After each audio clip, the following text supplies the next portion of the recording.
Welcome to the Take the North podcast on your free Odyssey app or wherever you get your podcasts. Also on the Odyssey YouTube channel, you can watch us react to the Bears 25-20 loss on Sunday afternoon at Soldier Field to the Philadelphia Eagles. Dan Wiederer from the Chicago Tribune is at Soldier Field. I was there and now I'm gone.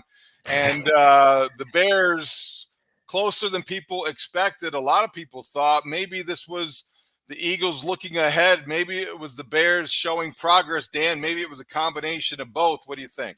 Look, I do think it's a combination of both. I thought the Bears came out and had really some impressive game plan wrinkles mixed in, and also just did a nice job early on of making sure that this game wasn't going to get away from them. They were able to force some uncharacteristic mistakes from Jalen Hurts, who threw 2 interceptions, and you get one from Kyler Gordon and DeAndre Houston-Carson, and you realize that you're going to be in a game. But this team is so undermanned from a talent and depth perspective right now that the idea of them consistently putting forth successful efforts is unrealistic, and it's just another loss. You know, today is day 56 since their last victory, and so on we march to Christmas Eve, right? With another another loss in the loss column, and the Bears needing to regroup a little bit. So I had a couple general takeaways from this. I think number one starts with the quarterback, Justin Fields, who passed the 1,000-yard threshold. So he has 1,000 yards rushing, only the third quarterback in NFL history to do that.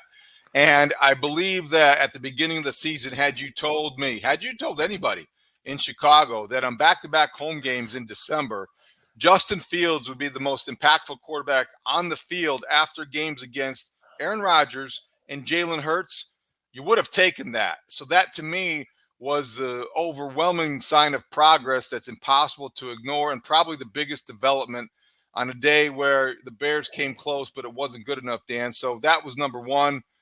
Secondly, I guess it's more about the rhetoric than the result. I think we live in a town where I think instinctively people are getting used to rationalizing losses and what it means in terms of the draft and what it means in terms of at least Fields played well, but they lost.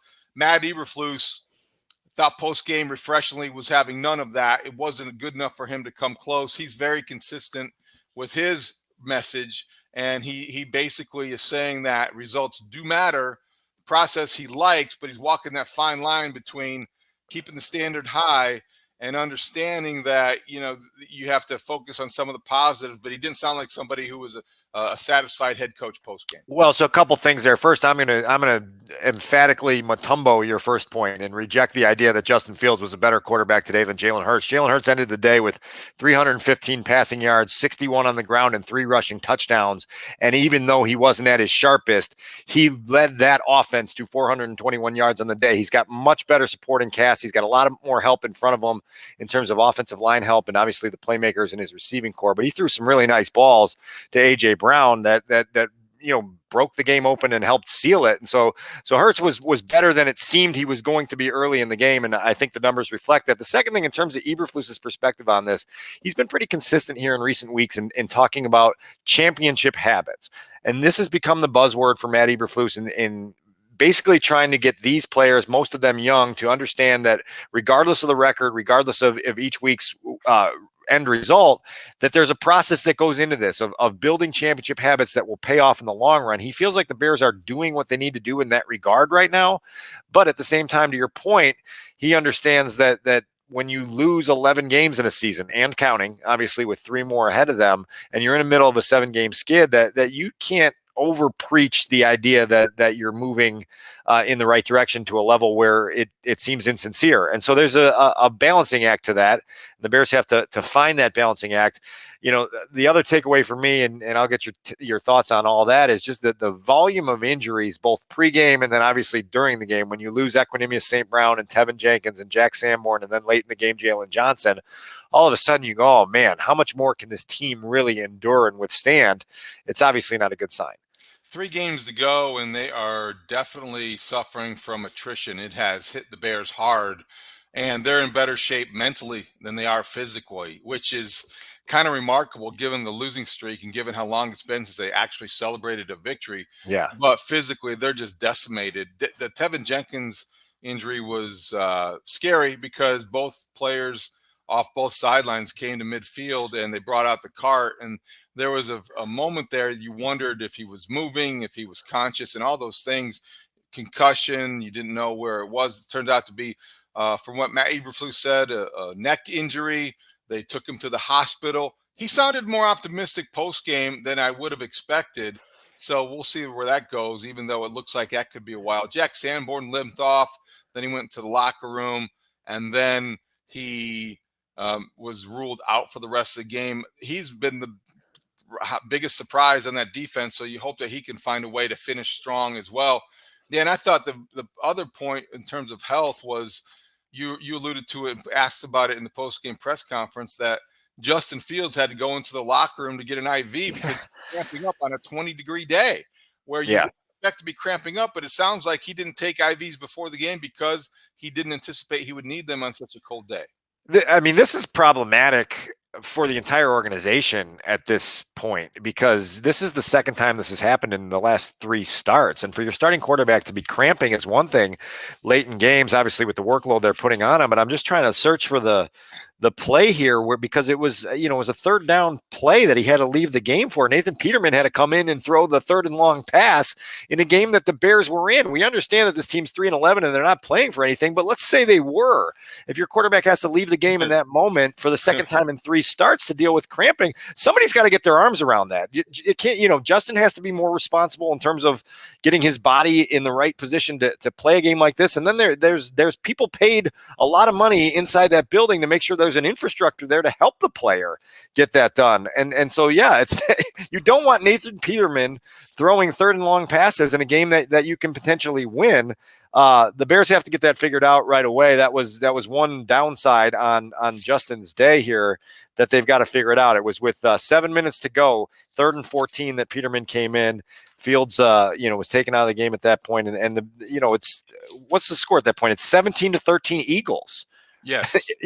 So that's just, again, I get, because these game results don't mean anything, that people just are willing to do the old, I call it the old George McCaskey, shrug past it, move on. Like, this is the NFL. When it comes time to respond to pressure-packed, meaningful game moments, you better be in tip-top shape. And those are things I don't get it. I just don't get it. Well, 3rd and 14 to a lot of offenses, maybe a lot of quarterbacks, is maybe a recipe for disaster. For Justin Fields lately, it's been an invitation to improvise. And when you are able to do what he can do, we saw that on the 39-yard run, which he thought was a touchdown.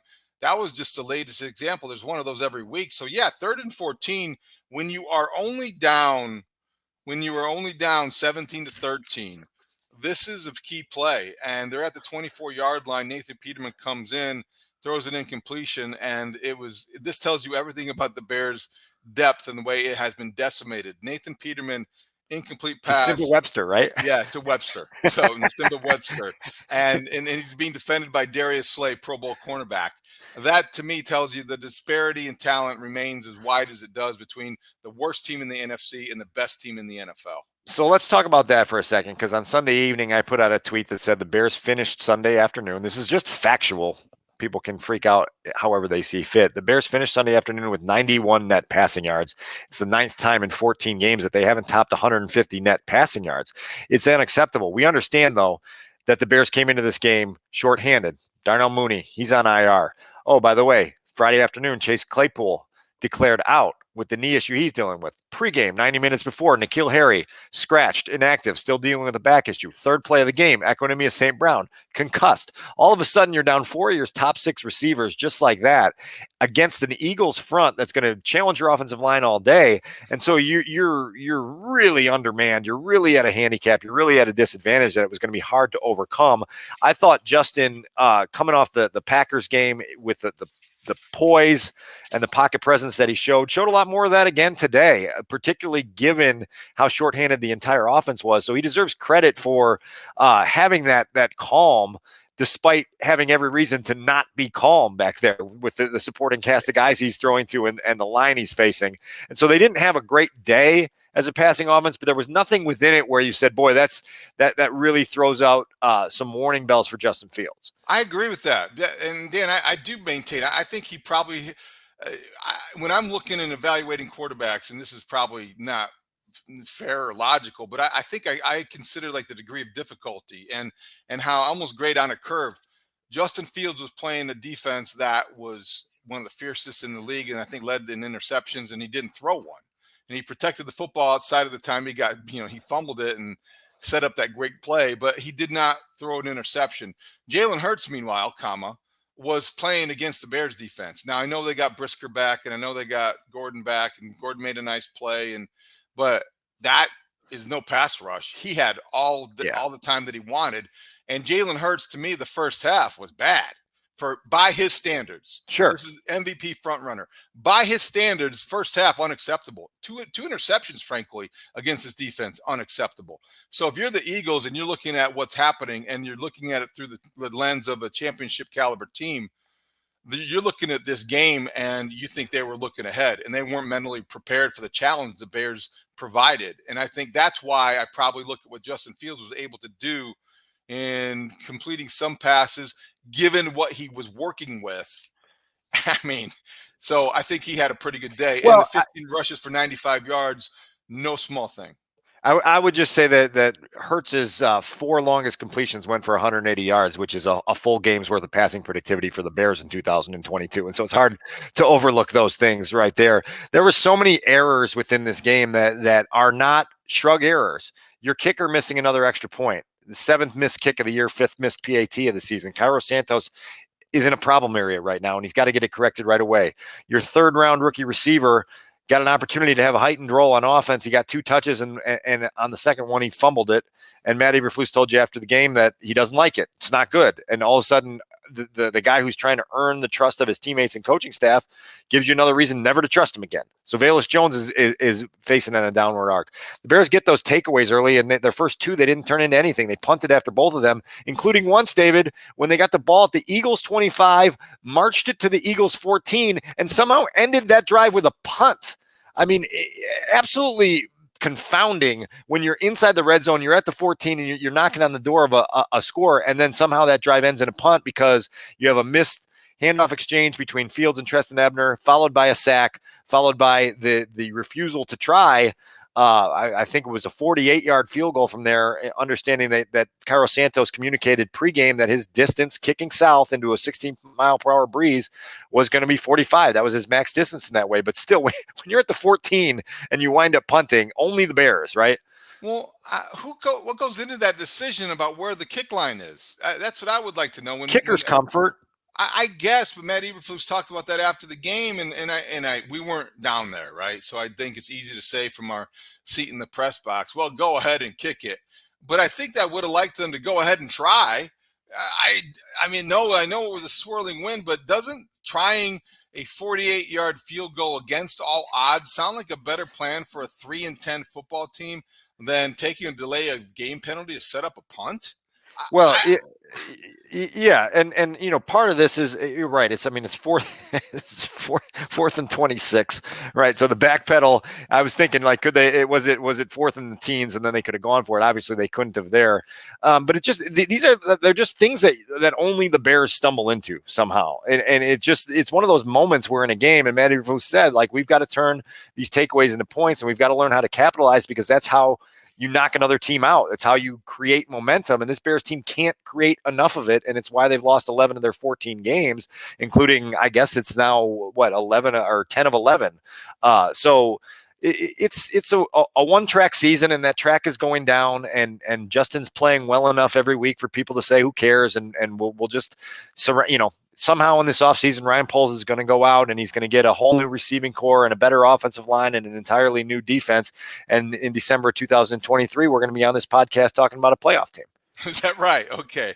Well, yeah, no, that's what I read. Let me just do the Matumbo to you there. I'm just not sure that's going to be the case. I also was kind of surprised by the fact they stopped the run. The Bears stopped the run as well as they did. I guess when you're looking for bright spots, that was maybe one of them. There was one running play. You talk about things that stood out that was particularly galling or concerning. Jaquan Brisker announced his blitz from Evanston. I mean, he walked all the way up to the line of scrimmage, basically disguised nothing. And Jalen Hurts that was the easiest play he made all day. There was nobody behind Jaquan Brisker. He telegraphed the blitz. He came over the right guard. Jalen Hurts went to the left side, touchdown, 22 yards later. Well, you're in a single high look, and you've got DeAndre Houston-Carson in potential coverage against the tight end there, which he ends up picking up the tight end. And Brisker not only showed on his blitz, which wasn't the biggest problem, is it said he came through the wrong gap, and you had two players in the same gap, and Jalen Hurts, being astute as he is, noticed that gap, and 22 yards without being touched, easiest express lane touchdown that you're going to see in the NFL. And if Brisker just moves over to the other gap, all of a sudden, in Matt Eberflus's words, the Bears have that dead to rights. And so these are the types of mistakes that are, okay, young player, first game back in a few weeks after being out with a concussion since Atlanta, and he makes an error. But those errors, again, like you're trying to get through these as soon as possible because the NFL doesn't wait around for you. And when you're in a game next year or a year down the road with a chance to attach relevance to your season and go someplace, you have to be confident that you can be assignment sound and be disciplined and take care of business and do those things. This team's they're not that. I mean, the final result will give people some comfort that the Bears were within 5 points of a team that could have easily blown them out of the building like they did to the Giants a week ago. Every week you get this illumination of how many holes there are to fill. And when you start rationing out all this salary cap money that Ryan Poles has to spend in March versus the number of holes that need filling, you go, okay, well, that doesn't leave a lot per hole, right? It's a lot of money, but there's 40 holes. In the context of this week, you're not going to get everything you want for Christmas. You just aren't. I never do, David. I never do. Last thing before we get into our game balls with studs. So you talked about not being ready for the moment and this and that, and things went poorly. Velus Jones cannot be trusted. And today was the latest example. And I like the flash of frustration that Flusy showed after the game when asked about it, but that was a momentum shift. And I don't know what would have happened on that possession. And certainly the Bears defense bailed him out later, but you can't waste these opportunities. And that was a wasted opportunity. He's done nothing to earn the confidence and trust of anyone in the organization or the media at this point. Velus Jones, I was asked on Friday on WSCR 670 The Score about the right mindset that Velus Jones has been in and how the coaches and Velus have talked about overcoming adversity. And I just said, I'm done with the words. Like your productivity and your actions have to speak for you at this point. I'm really happy that you can handle adversity, but you were drafted in the third round to make plays for a football team that needs to identify playmakers as soon as possible, and you keep giving the opponent free footballs. You're not even getting that many. It was a 0-yard run. I mean, he's short of 80 yards for the season, I believe, from scrimmage. What was his catch today was for 3 yards, so he's up to 75 yards from scrimmage on the season. We're headed for week 16, by the way. There's just not much more you can say other than the fact that the Bears missed here, and maybe Velus Jones can recapture something and become a role player for this team. But everything we've seen for, really dating back to August, points in a direction that this was not a good pick. And it's, again, the last thing the Bears can afford is using resources to correct mistakes of the new regime. All right, he won't be getting a game ball, but let's bring in Adam Studzinski, our producer, to find out who will be this week, because that's one of the fun parts. Even with a 3-11 team, we can figure out who may have earned it. Let's start with Studs. What do you think? All right, so this is a guy that I haven't really heard you guys mention yet, and I was thinking about this on my way in. I'm at the station right now. I think that I'm going to go with Jalen Johnson because he put up a fight against A.J. Brown. And I know you're going to look at A.J. Brown's stat line and say, well, 181 yards, right? Yeah, there you go. But I thought he played pretty damn well. And, you look at, all right, the 68-yard reception, that was a dime. What are you going to do there? Perfect pass. Jalen Johnson was right there. I thought, and the reason I'm going to go with this, it's not like I'm going to sit here and tell you that he had a great game. I just thought he was traveling with the guy, a really good receiver all day. And I think he played pretty damn well, and he gets a game ball for me. He had like 3 pass breakups, I believe. One of them on a key third down. He had at one point there was 3 targets in a row to AJ Brown that he was busting up. So minus that 68-yard reception, which again I think was a dime, I thought he played pretty damn well against one of the best receivers in the league.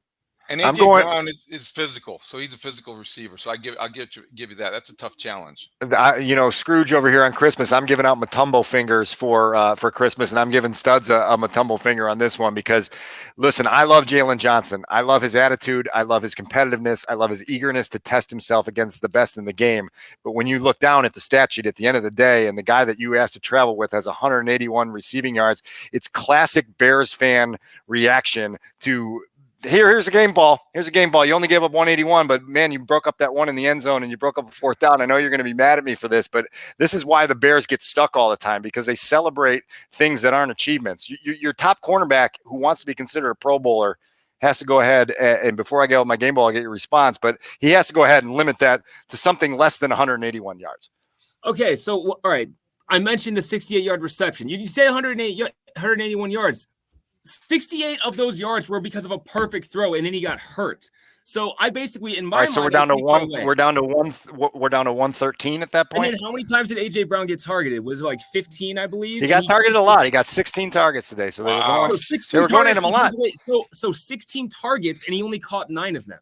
That's but what 16 targets, if you're the top corner, they're not throwing at you 16 times. Listen, again, I love Jalen Jones and I love where he's headed, and we can say that he put up a fight today. But man, I just struggle with the celebration of things that aren't good. This is how this team gets stuck. I'm going to give my game ball, and hopefully David does the right thing after this, to Kyler Gordon, who at least got the Bears back in the takeaway column. He gets an interception, recovers a fumble that was forced by Mike Pennell, and puts himself in position to build on something. Again, a guy who had missed 3 weeks due to concussion, and he comes back in and at least gets in that takeaway column. That's part of the hits philosophy, right? And if we're going to talk about the hits philosophy, somebody better go ahead and get that takeaway. Well, then I will do the right thing. I guess you leave me for the obvious one, but I will give my game ball to the most dangerous player on the field today, Justin Fields. The most dangerous player on the field. Maybe that's the best way to put it. Look, he got what he needed for 1,000 yards. He is within striking distance of the all-time record. I believe he was talking about it post-game today. What's he need? About 70 yards, 75 yards a game in the final 3. He has, you can see the progression as a passer today. Some good moments. The last drive, talk about not finishing. They didn't finish as a team, but the last drive, the Pringle touchdown, was more improvisation, keeping the eyes down the field, which I think is a good sign. Yeah. I can't stand the way he continues to miss on the laterals. Stop throwing the laterals. If a guy doesn't have a breaking pitch, don't ask him to throw a curveball. So that's the same thing with Justin Fields. I mean, he can't throw lateral. I don't know why. Maybe he's got the knob blocks now. It's the case of the yips when he goes to the side screen, but he does everything else better. So I think that 95 yards rushing, 152 passing, not enough. He was sacked 6 times. 119.5 passer ratings, impressive. Yet again, I know it's just numbers, but I think they're impressive given the opponent. So Justin Fields gets my game ball. See, I thought about Justin too. I thought about Justin too, and I thought about Kyler Gordon as well. So I tried to go outside the box because I thought I was being creative. I think Jalen Johnson played really well, and again, I'm sticking with it. Is that Spalding on your forehead? I don't. From him. From the rejection. From the Mutombo.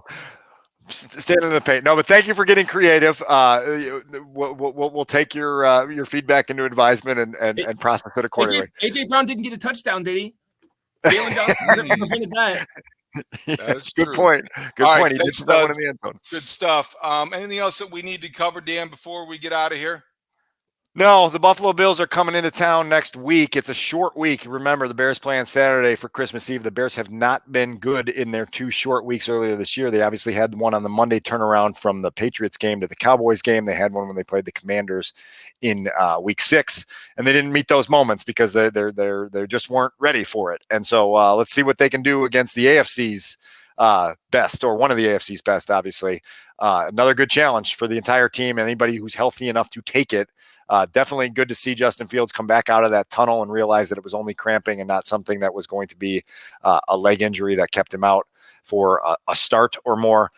Let's get him some IV fluids on Christmas Eve morning, right? Like somebody at the team hotel knock on the door at 8:30 in the morning and say, Jalen, we're here with your IV bag. Let's go. That would be great if you could get that for Christmas. All right, we will keep an eye on that. We'll keep an eye on everything. We will drop another episode on Tuesday morning. This is our post-game reaction to the Bears' 25-20 loss to the Eagles. They dropped to 3-11. Dan Wiederer is from the Chicago Tribune. You can find his column on the game at chicagotribune.com. My column on the game is at 670thescore.com. And you can listen to us and find this podcast on your free Odyssey app or wherever you get your podcasts. And you can watch it on the Odyssey's YouTube page. There's a lot of ways to download, listen, and subscribe. And give us some feedback, too, along the way. You can always go to the Twitter machine. Dan really likes when you tweet at him. So for Dan Wiederer, anything else, Dan, before we go? We'll just get out of here now and wrap things up. No, I've bought some extra protection for myself on the Twitter forum, and so now I'm getting more comfortable with all the things that come flying at me on there. So I'll be okay. All right. Thanks for listening, everybody. We will talk to you on Tuesday.